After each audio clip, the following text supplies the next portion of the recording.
Introverts of Reddit, when was the most inconvenient time your social battery ran out? Get halfway through telling a story, realize it's longer than I remembered and have to gruel through the rest of it. Oh my god. Anytime I start a story without realizing how many backstories and side stories I have to tell in order to make them understand the main story absolutely kills my battery. I'm horrible at telling stories because of this. I just need to give them context and then I get distracted and forget the main story. I just short circuit and tell the absolute minimum summary of the story. Like, if I were to tell the story of Moby Dick to a group of friends, I'd just be like, one time this guy spent a really long time like, obsessing over a big whale, and then he died and his whole ship sunk. It was tragic. And then I desperately hope that someone else will jump in with something more interesting to say. Dude, spoilers. Middle of job interview. My wife and I had a couple who mildly annoys me over for dinner and a board game. Game ended around 10 PM. I was at the drain point. Was a perfect time for goodbyes. And then my wife went to the sitting room and started a whole new conversation with them. 20 minutes later, I faked being asleep to get them to leave.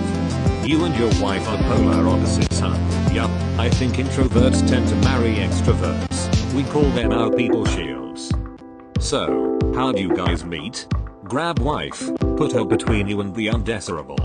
Funny because my husband and I are similar, except I thought I was an extrovert and he thought he was an introvert. Now I realize how true the concepts of outgoing introvert and shy extrovert are. I am outgoing, charming, and a social butterfly. But when I'm spent, I'm spent. Hide me. Don't look at me. Don't talk to me. Just let me stare at a wall. My husband would rather not go out and meet new people, but he can talk to the neighbors, friends, and family constantly. In his eyes, they are always welcome over. This happens to me all the time.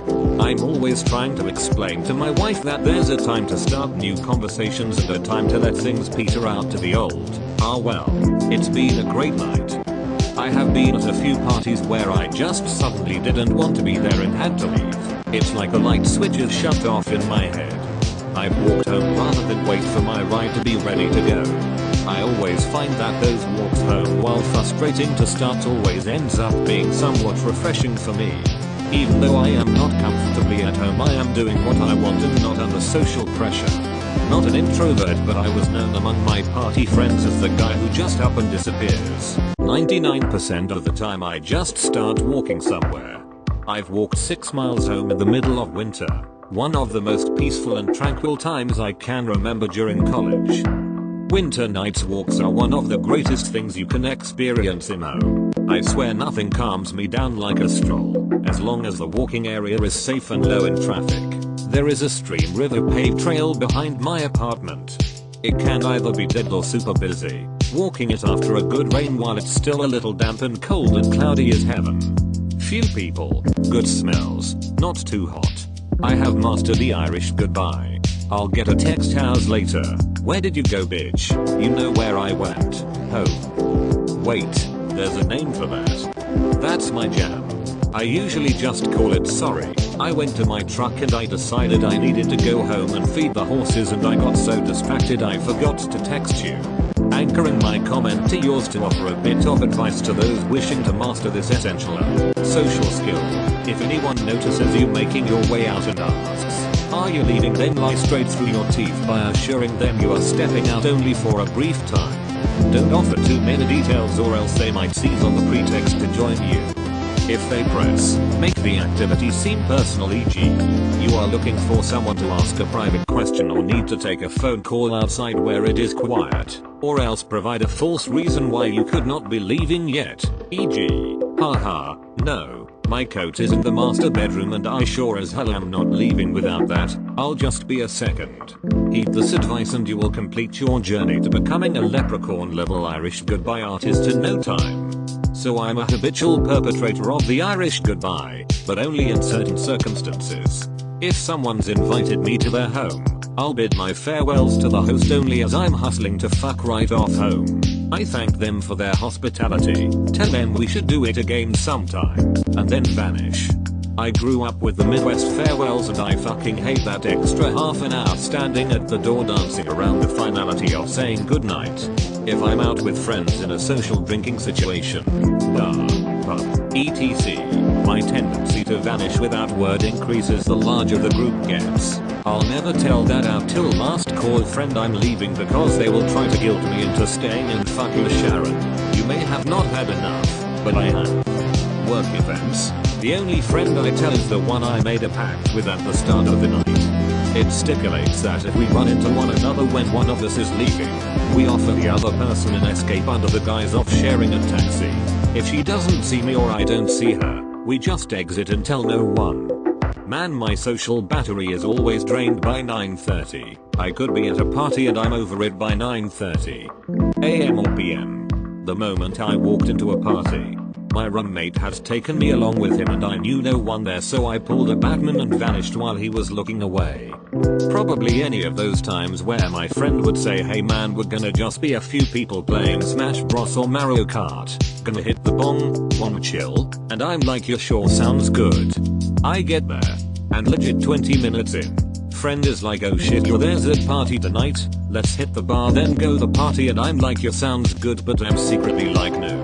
We end up at some house party with like 50 plus people and I turn into Michael Cera from Superbad.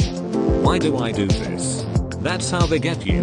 They know you won't come out, so they dangle a piece of meat outside your cave and go, it's okay buddy, we won't hurt you. And then once you creep into the open to grab the food, they throw the net over you and drag you to the Thunderdome.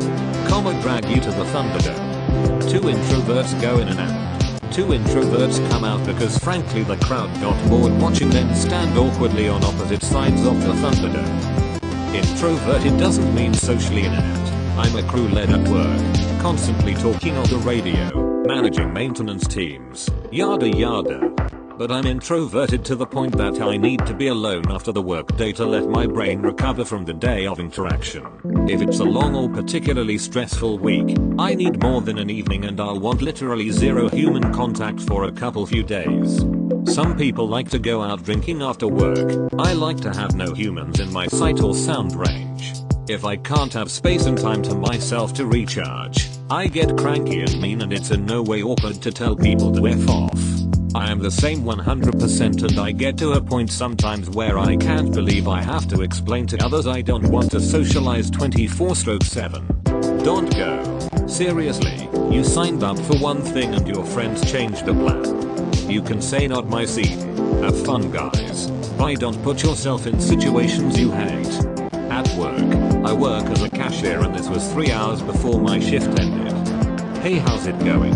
Scans as quickly as possible. In the UK, we have a shop called Aldi where it's basically a requirement for the cashier to not talk to the customer and scan everything as quickly as possible. Sometimes, I wish I worked at Aldi for those sweet perks of ignoring people. In the US, we also have a shop called Aldi where the requirement for cashier is to scan everything as quickly as possible. I love it there and they love me because it's a contest to see who can finish their part of the transaction faster every time. As they scan, I put my stuff in my bag and after they're done, I put my card in, ding, take it out and grab my bag as the receipt prints out and they hand it to me. Both of us say thanks and part way.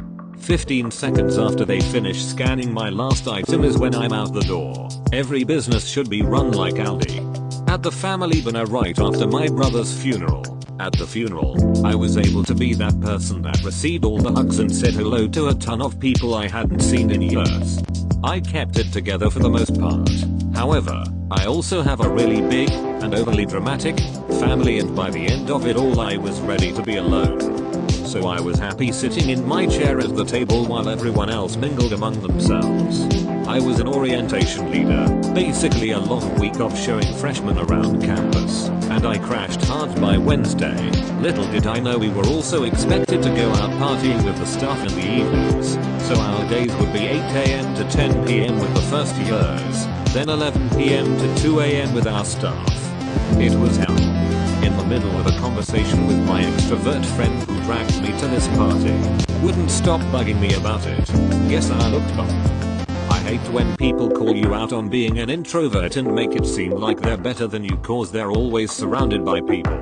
Why are you so quiet, oh boy? Nothing bugs me more than a busybody extrovert invading my space. Good god. I love it when they assume you don't like people and then brand you as a people hater for eternity. So when they see you with people they say inject themselves in your conversation. Oh, I thought you didn't like people. Good for you. Getting and being social. Oh man, I got angry reading this. Hate it when people do that. Like, is it that hard to think about what you're about to say to someone and how it can appear to them? Some friends asked me to dinner. It was kind of understood that it would be just the three of us. Go over to their house. Lots of people there. Somebody's birthday. No dinner. I went up to them and said, I'm sorry, but I'm not staying. We can have dinner together another time. Bye. And walked out. Didn't care who thought I was the asshole. Don't pull that shit on me because you know better. Dinner and party are two very different things. My brother's wife, now ex-wife, set up a plane trip to Las Vegas. Got us a sweet room. It was huge. Your brother misses you a lot. I want to send him out to Las Vegas to have fun with you and catch up. I say, hell yeah, I love my bro. I'll take care of my plane ticket. On the day I get there, I found out my brother brought along a co-worker friend. Totally ruined the experience. I felt like the third wheel the whole time. I had broke up with a girlfriend and a very extroverted friend of mine asked me to hang out and party with him and some of his very extroverted friends. I said fuck it and went. It started out good, but by the third bar we jumped I was exhausted and ready to crash. Shitty thing was that we took my car and I couldn't leave without them. We ended up going to this high-end club in Chicago and they bought bottle service for like $500. They all got drunk as fuck and started urging me to get drunk so I had to sip on water pretending that it was vodka. I pretty much spent the night trying to avoid the hordes of drunk people raving to loud as fuck dance music while I had to manage my anxiety so I didn't completely melt down. Afterwards I dropped their asses off, went home, and completely shut myself out from the world for a week. My friend of 12 years from USA, I'm UK came over, we met for the first time and after 2 hours of us playing couch games like Overcooked I was pooped. I just wanted to play a single player game. So I showed my friend my Oculus Rift, she loved it, played it for a good hour after I set it up. Meanwhile I leave the room quietly pretending I'm still in the room and I go to the bathroom with my 3DS to play Bravely Second. To this day they never knew I abandoned them for an hour. I'm no longer dating her so I don't feel bad, but right in the middle of my ex's mom's birthday where I was meeting her entire extended family, her aunt got really drunk and passed out in the only bedroom I could have hid in so I faked feeling sick and hid in the bathroom. I was bored, and that's how I found out her mom keeps all her sex toys in a basket above her bathroom towels. The worst time was while house hunting. That was a problem because I really needed to find a house and being exhausted, drained, so done with the whole situation was not a good mentality for trying to evaluate a potential home. I feel you. I was at the mall the other day and right after I finished checking out at a store, my battery hit 0. I had to find a secluded bench away from everyone and take a few deep breaths and remind myself that I still had to visit a few more stores. I did so, just quite grouchily. A couple years into my marriage when I had been busting my balls for years trying to make her think I was extroverted like her. We're still married. I think she kinda always knew. I've actually gotten pretty good at faking extroversion and being the center of attention and even the life of the party. But I will always 100% look for any excuse to get out of social events. Especially cause our kids are also extrovert and wanna go to and I'm just here, all alone, recharging so hard. Not one time in general, but pretty much every Friday. That's usually the best day to hang out with one of my friends. For a while we worked together, so it made sense to just head over to his place after work. Every week, without fail, it would go like this. 1. Get to his house at 5 or 6. 2. It gets late. For me. 9:30 or 10. 3. Yeah, I should probably start heading out. 4. Friend and his girlfriend. What? You've only been here a few hours. We're about to blank. 5. Or fuck yes, I'm staying another 2 hours. I'm on Reddit and I'm already exhausted.